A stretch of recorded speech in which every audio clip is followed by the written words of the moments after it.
തിരുവനന്തപുരം ആറ്റിങ്ങലിൽ cinema style തട്ടിക്കൊണ്ടുപോകൽ. കല്ലമ്പലം വടശ്ശേരിക്കോണം സ്വദേശി അനിൽകുമാറിനെ ആളൊഴിഞ്ഞ കെട്ടിടത്തിലെത്തിച്ച ചങ്ങലയിൽ കെട്ടിയിട്ട് മർദ്ദിച്ചു. പോലീസ് എത്തിയാണ് അനിൽകുമാറിനെ മോചിപ്പിച്ചത്.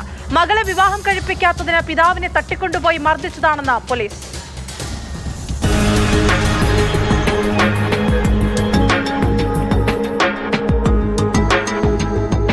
സംഭവം മറ്റെങ്ങുമല്ല, കേരളത്തിന്റെ തലസ്ഥാന ജില്ലയായ തിരുവനന്തപുരത്ത് തന്നെ. കല്ലമ്പലം വടശ്ശേരിക്കോണം സ്വദേശി അനിൽകുമാറിനെയാണ് തട്ടിക്കൊണ്ടുപോയത്. കിളിമാനൂർ വെള്ളല്ലൂരിലെ പണിതീരാത്ത വീട്ടിലേക്കെത്തിച്ചായിരുന്നു അതിക്രൂരമായ പീഡനമുറകൾക്ക് വിധേയമാക്കിയത്. ചങ്ങലയിൽ കെട്ടിയിട്ടു. ഹെൽമറ്റും പ്ലെയറും സ്ക്രൂ ഡ്രൈവറും കൊണ്ട് മുറിവേൽപ്പിച്ച് ക്രൂരമർദ്ദനം. ഇരുമ്പ് വടി കൊണ്ടും അടിച്ചു. അവശനായതോടെ അനിൽകുമാറിന്റെ 20-കാരൻ മകനെയും സംഘം വിളിച്ചു വരുത്തി. അച്ഛന് അപകടം സംഭവിച്ചുവെന്നാണ് പറഞ്ഞത്. സ്ഥലത്തെത്തിയ മകനെയും കെട്ടിയിട്ട് മർദ്ദിച്ചു. സ്ഫോടക വസ്തുക്കൾ ശരീരത്തിൽ കെട്ടിവെച്ച് കൊല്ലുമെന്ന് ഭീഷണിപ്പെടുത്തി. അമ്മയെയും സഹോദരിയെയും വിളിച്ചുകൊണ്ടുവരാൻ വേണ്ടി മകനെ തിരിച്ചയച്ചു. അയാൾ വർക്കല പോലീസ് സ്റ്റേഷനിൽ വിവരമറിയിച്ചു. പോലീസ് എത്തി ചങ്ങലയിൽ പൂട്ടിയിട്ടിരുന്ന അനിൽകുമാറിനെ മോചിപ്പിച്ചു. അക്രമികൾ അപ്പോഴേക്കും രക്ഷപ്പെട്ടിരുന്നു. അനിൽകുമാറിനെ തടവിലിട്ട സ്ഥലത്ത് പോലീസ് എത്തിയപ്പോൾ ചിത്രീകരിച്ചതാണ് ഈ ദൃശ്യങ്ങൾ.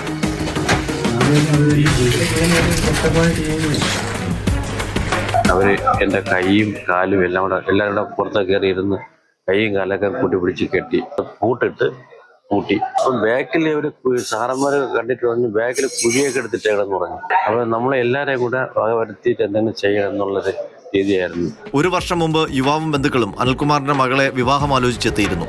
പെണ്ണ് കാണാനെത്തിയ സംഘത്തിലെ സുധീഷ് എന്നയാൾ അക്രമികളുടെ കൂട്ടത്തിലുണ്ടെന്നാണ് അനിൽകുമാർ മൊഴി നൽകിയിരിക്കുന്നത്. മകളെ വിവാഹം കഴിച്ചു നൽകാഞ്ഞതിന്റെ പ്രതികാരമായാണ് തട്ടിക്കൊണ്ടുപോയി മർദ്ദിച്ചതെന്നാണ് പോലീസിന്റെ അനുമാനം. സുധീഷ്, ഷംനാഥ്, കണ്ടാലറിയാവുന്ന 3 പേർ എന്നിവർക്കെതിരെ ആറ്റിങ്ങൽ നഗരൂർ പോലീസ് കേസെടുത്തു. പ്രതികളെ ഇതുവരെ കണ്ടെത്തിയിട്ടില്ല. ഇവർക്കായി അന്വേഷണം ഊർജിതമാക്കിയിട്ടുണ്ടെന്നാണ് പോലീസ് പറയുന്നത്.